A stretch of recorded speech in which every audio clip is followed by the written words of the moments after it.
Selamat datang di segmen plotting. Kali ini kita akan membahas alur cerita dari film Pintu Terlarang atau The Forbidden Door, sebuah film psikologi horor besutan sutradara Joko Anwar. Menampilkan Fachri Albar sebagai Gambir, Marsha Timothy sebagai Talida, Aryo Bayu sebagai Dandung, Oto Jauhari sebagai Rio, Henidar Amru sebagai Ibu, dan Tio Pakusadewo sebagai Koh Jimmy. Sebuah film rilisan tahun 2009 yang dapat menimbulkan trauma tersendiri karena aksi gore dan segala efek disturbingnya yang dipastikan tidak bisa diterima oleh semua kalangan. Salah satu mahakarya dari Mas Jokan. Dan inilah plotnya.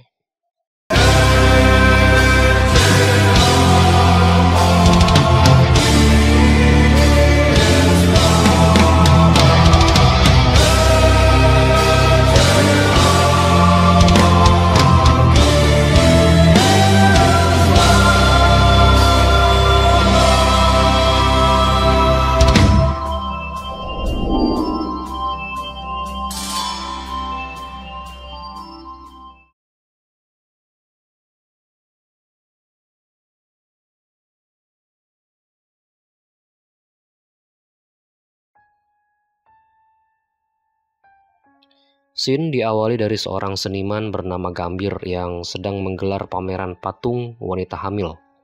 Sahabat, rekan kerja, dan sang istri turut menyambut kesuksesan yang telah digapai oleh Gambir tersebut.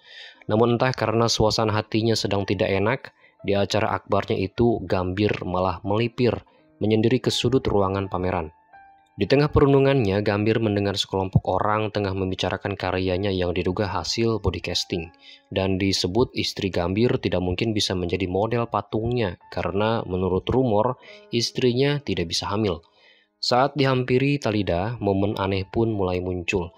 Karena di bagian ini ia memohon kepada Gambir untuk menormalkan apa yang telah mereka lakukan dan memberikan arti kepada bayi-bayi mereka. Kemudian nampak seorang anak laki-laki di sebuah ruangan misterius terlempar menghantam sebuah meja. Pintu terlarang pun dimulai. Gambir dan Talida kini sudah berada di rumah. Ditemani sang ibu, mereka tengah memulai hari melakukan breakfast.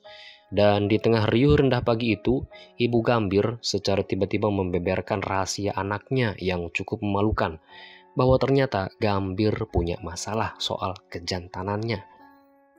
Bersyukur obrolan itu tidak berlanjut, terpotong suara bel tamu. Namun di beranda ternyata tidak ada siapa-siapa. Mungkin hanya orang iseng.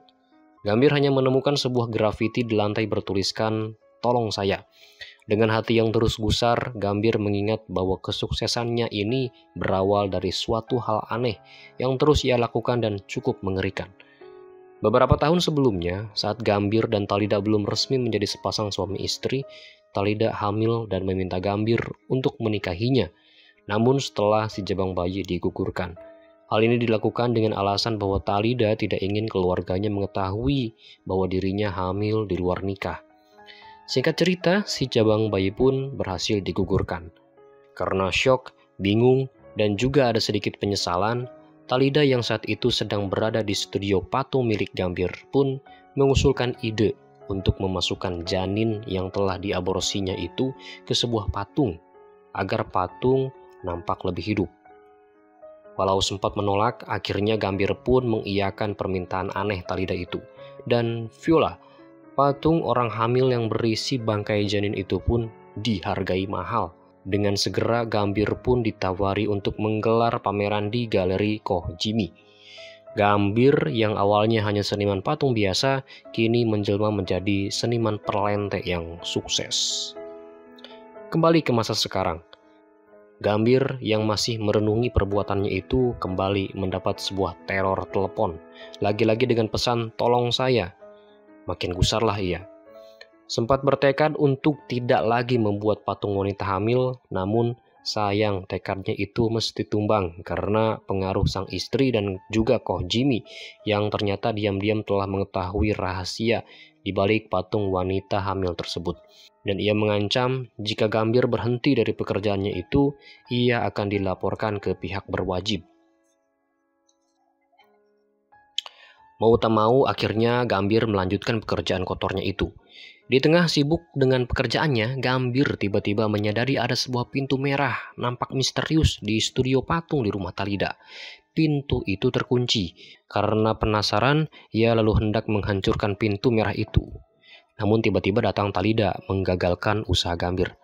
Talida menjelaskan bahwa itu cuma ruangan biasa berisi kenangan yang berusaha ia lupakan, dan hanya ia saja yang boleh mengetahui apa isinya. Dan lagi-lagi, karena air mata buaya itu, Gambir pun kembali luluh dan menuruti permintaan Talida tersebut. Mereka lalu menutup pintu merah itu dengan sebuah lukisan mata satu. Repetisi yang dialami Gambir tak cukup hanya di perkara Talida saja, karena ketika tengah bersantai di sebuah kafe, Gambir juga lagi-lagi mendapati pesan permintaan tolong yang kini didapatinya menempel di sebuah tembok. Hal itu terus terjadi, sampai akhirnya ia mempergoki si pengirim pesan yang ternyata si anak laki-laki yang pada scene sebelumnya disiksa oleh kedua orang tuanya. Gambir kemudian mengejar si pengirim pesan tersebut, namun sayang tak tertangkap. Kembali ke pesan yang ada di tembok, di sana Gambir mendapati sebuah petunjuk yang bertuliskan Herosase. Dengan penasaran, Gambir pun bergegas menuju gedung Herosase yang diduga ada kaitannya dengan si anak laki-laki. Sungguh sayang, karena yang boleh masuk hanya orang yang sudah ada di keanggotaan, Gambir pun gagal mengorek informasi soal Herosase. Menunggu cukup lama, akhirnya Gambir mendapat celah, karena sahabatnya, Dandung, ternyata sudah jadi member di sana. Singkat cerita, Gambir akhirnya berhasil masuk ke anggotaan dengan menyetujui satu peraturan bahwa tidak boleh ada pertanyaan. Gambir lalu mendapatkan sebuah katalog channel televisi yang menayangkan live aktivitas-aktivitas aneh manusia. Ada yang melakukan kekerasan, pedofilia, pemerkosaan, sampai seseorang yang menjahit tangannya sendiri. Dan dengan tidak sengaja, channel berubah menayangkan si anak laki-laki misterius yang terus mengiriminya pesan minta tolong. Karena penasaran, Gambir lalu bertanya kepada Dandung. Namun sayang, karena peraturan di keanggotaan Herosase itu, Dandung tidak mengetahui apa-apa soal perkara orang-orang yang ada di tayangan tersebut. Dengan hati gusar, Gambir lalu melihat lengkap channel penyiksaan anak-anak itu. Setiap hari, setiap waktu, penyiksaan itu pun semakin menjadi. Gambir pun dibuat stres karena tidak bisa berbuat apa-apa. Pameran patung selanjutnya akhirnya tiba. Semua patung terjual, namun Gambir tetap dalam kegalauannya. Tidak sengaja mendengar kondisi anak laki-laki misterius yang sebentar lagi akan mati, Gambir lalu kembali pergi ke Herosase untuk terus mencari petunjuk, dengan harapan bisa menyelamatkan anak laki-laki itu. Si anak nampak sudah sangat kacau dan tanpa diduga, anak laki-laki itu malah membunuh kedua orang tuanya yang sedang tertidur. Karena syok, Gambir pun tak kuasa menyaksikan hal tersebut. Tidak sengaja, di katalog channel yang terjatuh, Gambir melihat sebuah channel bertuliskan nama istrinya, Talida Sasongko. Gambir lalu menonton channel tersebut, dan alangkah terkejutnya ia bahwa Talida serta orang-orang di sekitarnya selama ini telah mengkhianatinya. Talida ternyata berselingkuh dengan kedua teman Gambir, Rio dan Dandung, karena desakan sang ibu agar Talida bisa cepat hamil. Begitu juga Koh Jimmy yang terus memanipulasi Gambir demi kelancaran bisnisnya. Hantaman demi hantaman.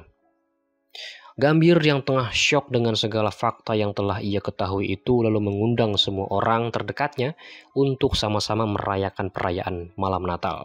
Dan apa yang terjadi? Let's have dinner. Saat tiba waktu tos, Gambir secara diam-diam menyampurkan wine dengan racun Devil's Speech yang bisa melumpuhkan syaraf manusia beberapa menit. Setelah semuanya minum-minum, seketika semuanya pun berada dalam kondisi lumpuh.